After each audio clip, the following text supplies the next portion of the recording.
အားလုံးပဲမင်္ဂလာပါဆရာမဒီနေ့ chapter 1 session B ပုဒ်စာလေးတွေကိုဆွေးနွေးပြီးမယ် Okay number 1လေးကဆရာမတို့ဒီ complex number လေးကိုရှင်းခိုင်းတာဒါလေးတွေက chapter 1ဆိုရင် calculator နဲ့ရှင်းလို့ရတာများတယ်ပေါ့နော်ဆရာမတို့အရင်ဆုံးဘာလုပ်ထားမလို့ complex mode ဖြစ်တဲ့နှစ်ကိုပြောင်းထားတယ်ဒါကို shift နဲ့ mode နဲ့တွဲပြီးတော့ radian အစိုးရပြောင်းလာလိုက်မယ်ဒါဆိုရင်ဆရာမတို့တန်းနှိပ်လို့ရပြီလက်သေးခွင်သူပေးတဲ့အတိုင်းပဲနှိပ်ပါမယ်root 2ဆရာမတို့ပြီးတော့မှ minus I ခွင့်ပြန်ပေး minus I ပြီးတော့ခွင့်ပြန်စား1 minus root 2ပြန်ထုတ်ဖို့ရေးကြည့်တယ် I လေးကအထဲဝင်နေလို့မရဘူး Okay ဒါလေးကိုညီမျှချင်းနှိပ်လိုက်ပြီးဘာရအောင်ဆိုတော့ minus 2I ရတယ်ဆရာမတို့က answer only လို့ပြောတဲ့ကြောင့်လို့ဆရာမတို့ကဒါလေးပဲရေးပြလို့ဆို answer မင်းတို့က answer ရေးကြမလို့เนาะဆရာမရေးပြီးတာ minus 2I ဒီလိုလေးရေးပေးလိုက်ရင်ရပြီကဲနံပါတ်2လေးကြတော့ဘာထူးဆန်းတော့ဒါလေးများ calculator နဲ့ပဲသွားမှာပိုင်းခင်းရင်နှိပ်လိုက်မယ်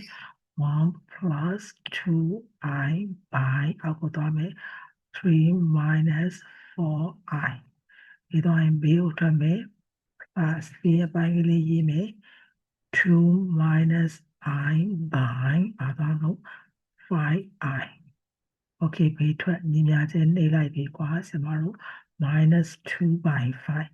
answer ပဲလူချင်းတဲ့အတွက်ကြောင့်ဘာမှရေးမိတယ်ဆရာမတို့ကနံပါတ်လေးတက်မယ်ပြီးတော့အဖြေလေးက minus 2 by 5ဒါဆိုရင်ဆရာမတို့နှစ်ပုတ်ပြီးသွားပြီ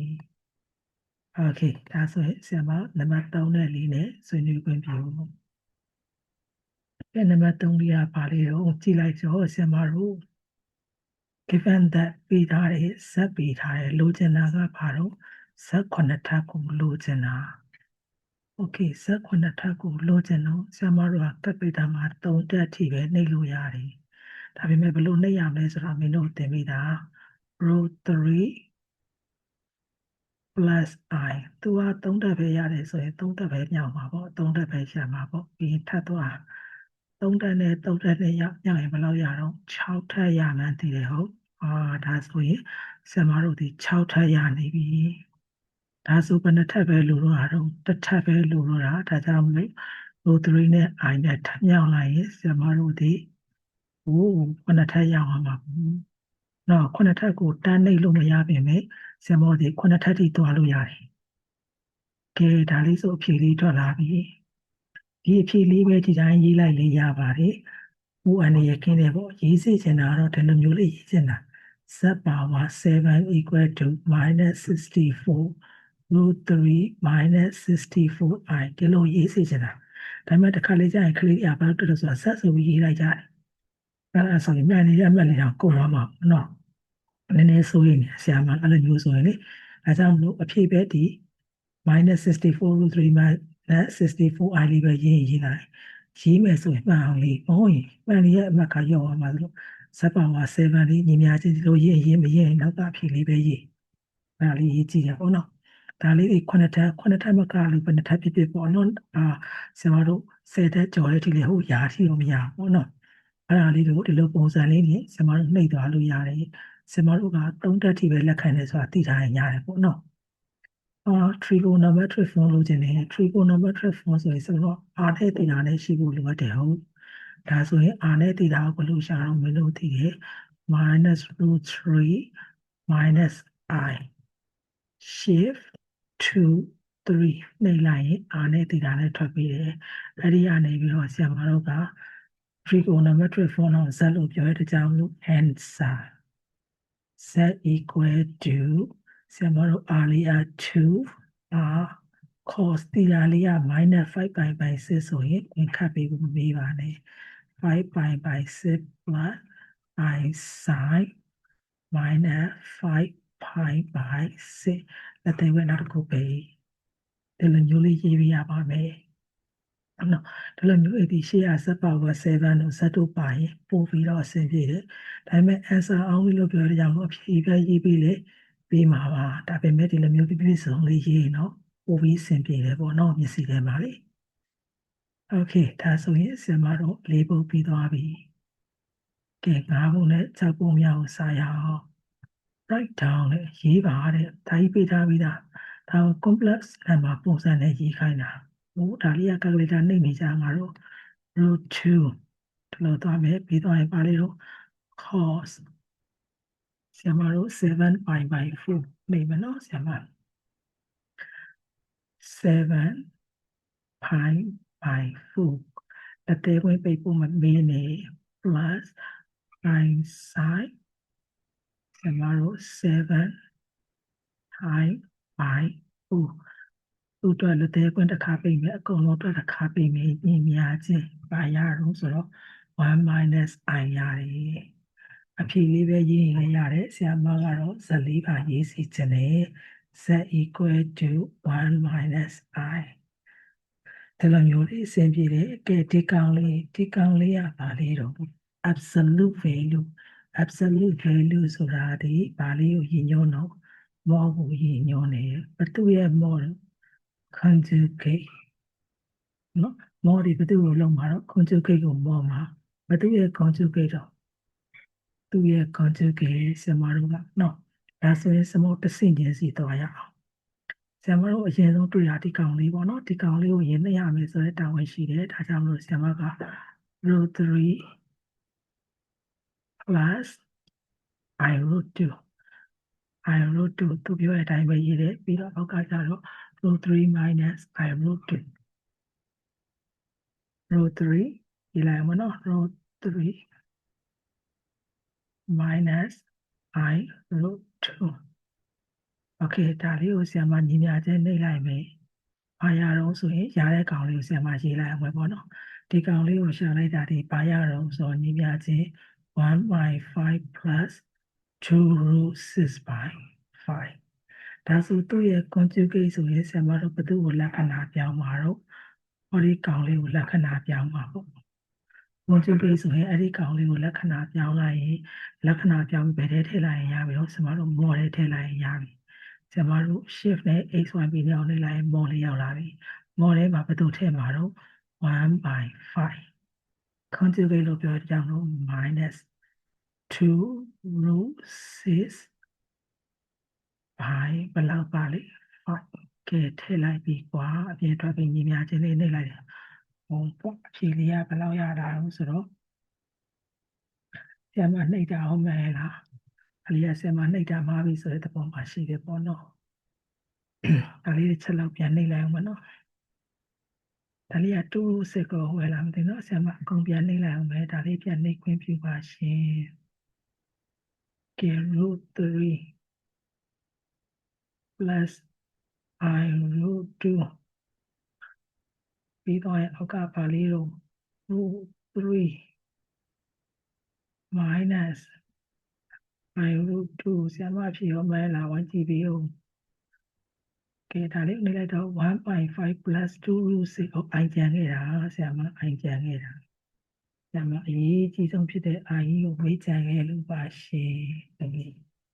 ဒါဆိုရင်ဆရာမတို့ modulus ထဲထည့်မယ်ဘာယူနေကြတာ modulus ထဲထည့်မယ်ဘယ်သူကိုထည့်မှာတော့ conjugate ကိုထည့်မယ်ဆိုတော့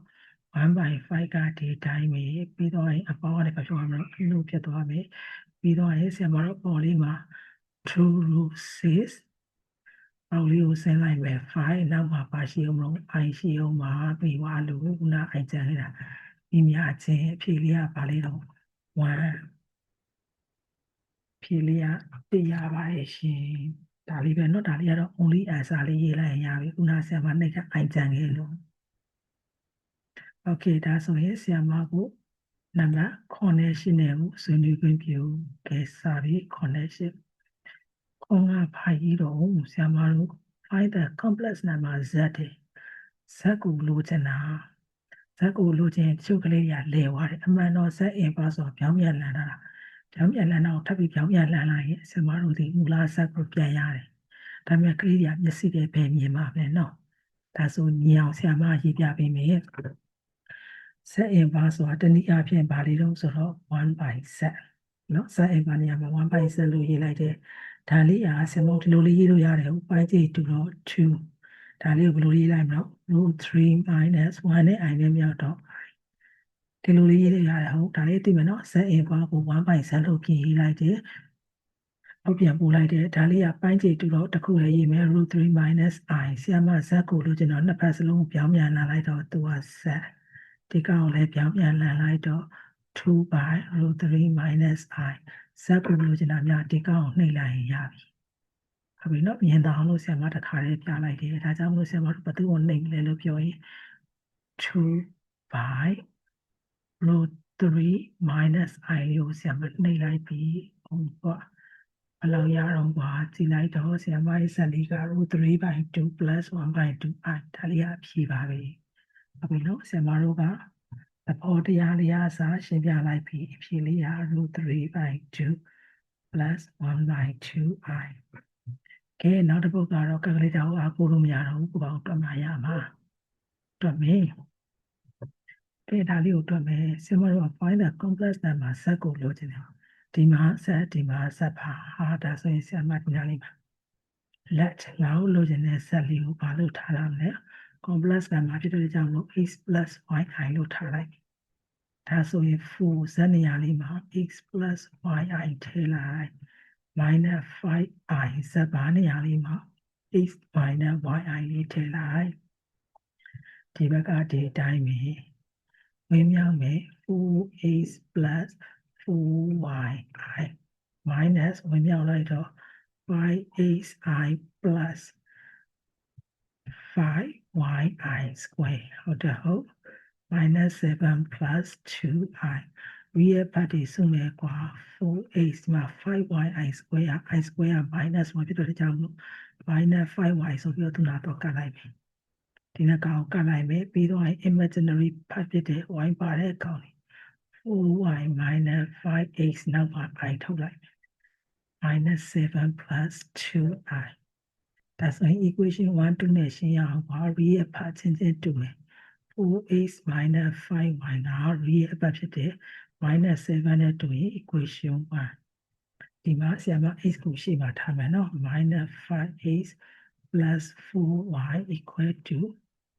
2 equation 2ဒါလေးကိုဆရာမတို့ဘာနဲ့ရှင်းလိုက်ရင်ရပြီတော့ calculator လေးနဲ့ရှင်းလိုက်ရင်ရပြီဟုတ်ကဲဘယ်လိုရှင်းတော့မှတ်မိလားဆရာမတို့မုတ်ထဲမှာ5ဆိုတဲ့ equation ရှိတယ်အဲ့ဒီတွေကနံပါတ်1လေးရွေးလိုက်နောက် equation နှစ်ကြောင်းရှင်းတဲ့အခါမြောက်ဖို့ကင်းကြီးယူမယ် x ကမြောက်ဖို့ကင်းဟာ4ညီမျှခြင်းပြီးတော့ရင် minus 5ညီမျှခြင်း